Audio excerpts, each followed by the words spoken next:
How you going? So today we're going to be talking about a boot line that I probably got a little bit carried away with and kept on buying all the different variants of it. And that boot is the Puma Evospeed line. So mainly the SLs, but I'll show you I've got a range of the different versions they did come in. And again, as always, if you are enjoying the content, please subscribe to the channel. Don't forget to like the video. Again, really helps the channel. But getting into it, so this is an SL, so they're top of the range, super light boot. We then also have the SLS. We also have the Fresh and also the leather variant as well. So I guess I'll go through why I like the boots so much that I kept on buying all the different versions and what made them so special. So I guess probably to begin, so with these, they are insanely light. So we do have that 99 gram boot that Adidas did, but it's something that not a lot of people got to experience. Not a lot of people, even if they had the boot, wore it because of how fragile it was. And also, you know, it's a collector's item too. Whereas these were more kind of regularly available, weren't very common, but you could get them. And because of how insanely expensive they were, and they came with this warning when you got them on the bottom of the boot saying, this boot is for your games, not training, sort of signifying if you're going to try and wear this, 15 times in a row, train twice a week and play a game, they're not even going to last you a month. Like, they are so, again, fragile. I'll show you around sort of the separation of sole and upper I've had with a couple of the pairs and stuff. But they were essentially saying, we've made an incredibly lightweight boot. It's very fragile, and if it breaks, we've told you about it. So it was sort of Puma's clause, so they weren't going to get in trouble for, I guess, making a boot that just wasn't even going to last a couple of months. So these only weigh 103 grams in the SL version. So I've got them in this sort of charcoal and red colorway. I'll go over the details a little bit finer. I've also got this pink one as well. You can see it a little bit better on the pink that the upper is basically see-through. You can kind of see my finger there as well through the upper.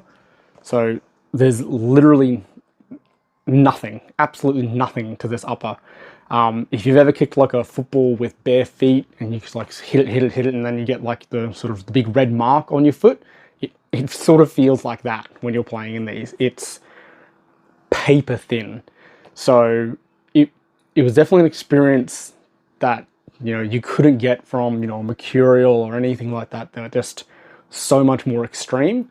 And then again, I guess going over the tech a little bit, the sole plate on this, like, even if you just look at how thin the plastic is, it's just so minimal, and it's just, nothing to this boot. Like, the entire boot just there's nothing. Like, they do have, so that sort of diamond cage is sort of there as like a support cage to try and give you some sort of structure, but these really didn't offer any lockdown. If you did make a cut, you would sort of feel the upper like coming over the sole plate, and vice versa. You will get that sort of that sole separation there. Actually, it's not too bad just there. I'll show you on that side. So you can see just here as it comes apart, because that's sort of one of that high stressed areas, I could say. But yeah, a super aggressive sole plate with the chronicle studs in the front and these really sharp and long blades behind. You got the spine in the middle to sort of give you that midfoot support. Like, look at this. Just nothing on the boot. And then a really unique design with one chronicle stud and then two blades. So yeah, just a super aggressive boot. They didn't feel too weird when you were playing them. I did try and play on artificial grass once with these, and that I just felt in danger. Like, with how long and aggressive these are and how much these blades dig in, yeah, it felt super unstable. So, like I mentioned, the SLs were the lightest one that they did, and only weighed 103 grams, but sort of just fell apart. And then, so I've got them in charcoal, pink, and then I've also got them in the limited edition grass colorway. So this was actually a tribute back to the V106s when they did the green grass colorway. I do have them in the silver grass, but so 2006 when that boot came out, so there were 2006 pairs of this, so they were a limited edition. Same boot essentially. The upper wasn't as see-through. It was sort of more, you know, like a normal upper, but didn't really have any benefits. Like, it still had the same sort of sole separation there. I've probably only worn these about 4 or 5 times, and you can see the wearable finish on the studs have come off a little bit. So that entire like sort of field patterned mowed grass look will come off eventually the more you play with it. And then I'll show you, so it actually came with a really cool box too. So it's just like, same again, this green grass pattern, like a field. And then when you open it up, it has a set of 3D glasses with them. That's obviously the other boot. And the 3D glasses are both on the box and the boot. So you'll see the little cat there. It's got the blue and red outline, and same here. So when you put the glasses on, they stand out a bit. Again, a little bit useless, but kind of cool that that was included. So yeah, I've only worn these a couple of times. I think actually one of the first times I wore them was in a grand final, which was probably a bit silly of me, but won a grand final in these boots, so that's cool.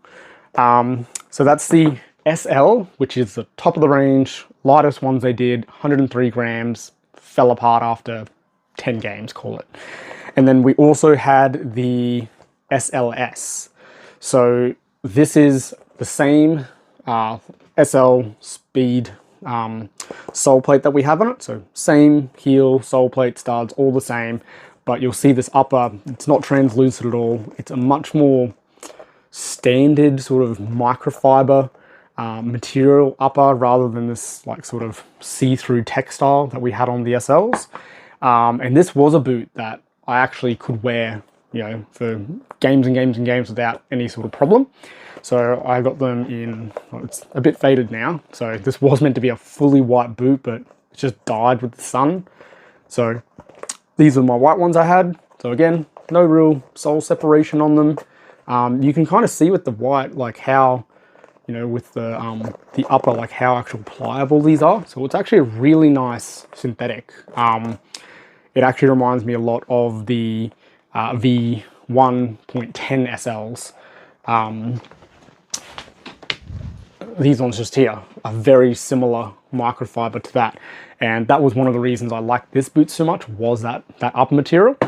So I got it in the white and also in this Tricks colorway. So obviously the contrasting pink and highlighter yellow, and then just the black sole plate. But again, in really good condition still, can still go out and wear these, but they offer again, like that sprinter spike experience, but without, you know, the, you know, lack of stability, the lack of lockdown. So these actually performed like a normal boot, where this was sort of like an experience, but you don't really want to play a full game in these. They're too crazy. Whereas these you could play normally, really have that lightweight boot experience still. So that's 148 grams these weigh. So if these were out today as, you know, a latest boot, they would be the lightest boot by far, like by far. So like, these are ridiculous. This is still incredibly lightweight. And again, it was sort of one of my favorite boots at the time, just because they were so lightweight, so aggressive, but not to that extreme where, you know, it was sort of, you had no lockdown or anything. The other ones I mentioned as well, so this was a leather version. So honestly, not the best leather. I've had other Puma speed boots with much nicer leather. So I didn't actually wear these as much as I thought I would have. And we did actually separate the sole fully on that as well.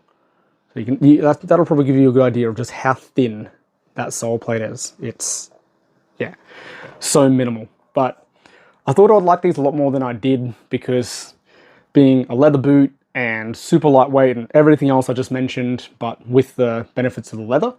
But yeah, it just wasn't a very inspired leather upper. It just was a bit mid. So yeah, didn't actually wear these as much as I thought I would.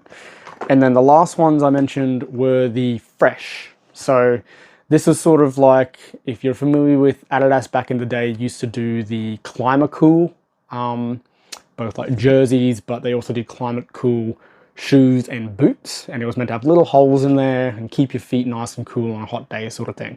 So similar, it's got this completely different mesh based upper, and you can sort of see now that they've aged a little bit, where you've got sort of the reinforced fuse and then everything else is this exposed upper. Did a fantastic job of trapping dirt in there. Cannot get that out. And I would put these more towards the SL rather than the SLS, even though this is, you know, more of an SLS sort of branded product, but same thing. Sole separation through here, and a boot that, again, just didn't offer any stability. Like wicked colorway. Like, these look fantastic.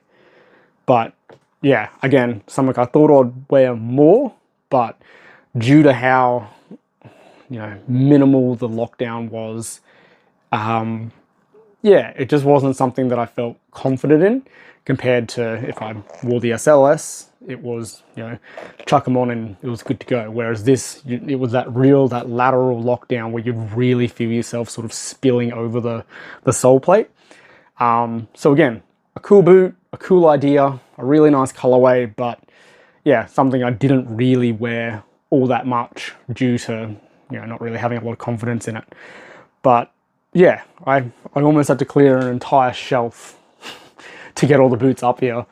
So yeah, that was something that I did really like them.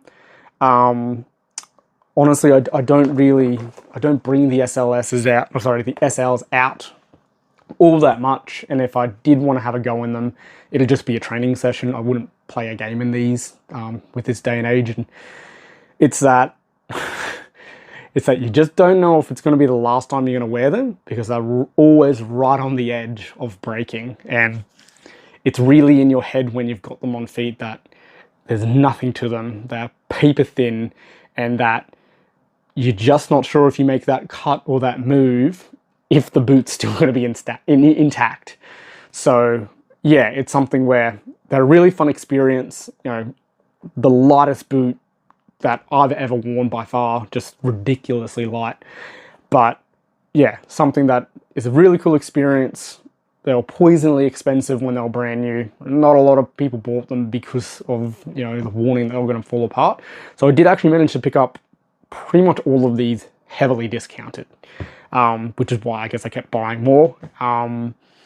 But yeah, so SLS, awesome boot.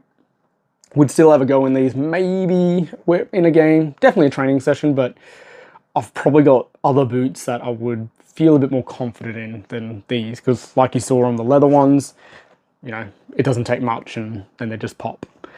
But yeah, that's my overall, I guess, thoughts, opinion, why I bought so many Evospeeds in both the SL and SLSs and all the different variants they came in. So hopefully that gave you a bit of a snapshot of what this boot was, and yeah, just a bit of history on what they were. So yeah, a super cool boot. It was something that we really don't see that race for incredibly lightweight boots anymore. Once these and those 99 gram boot came out, everyone was sort of like, okay, that's probably the extreme we can take football boots to.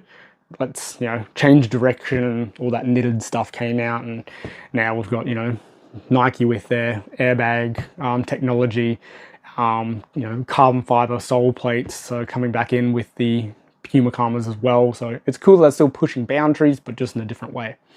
But anyway, that's all from me today. Again, if you're enjoying the content, don't forget to subscribe and like to the channel. Like the video and subscribe to the channel, and I'll see you on the next one. Thank you.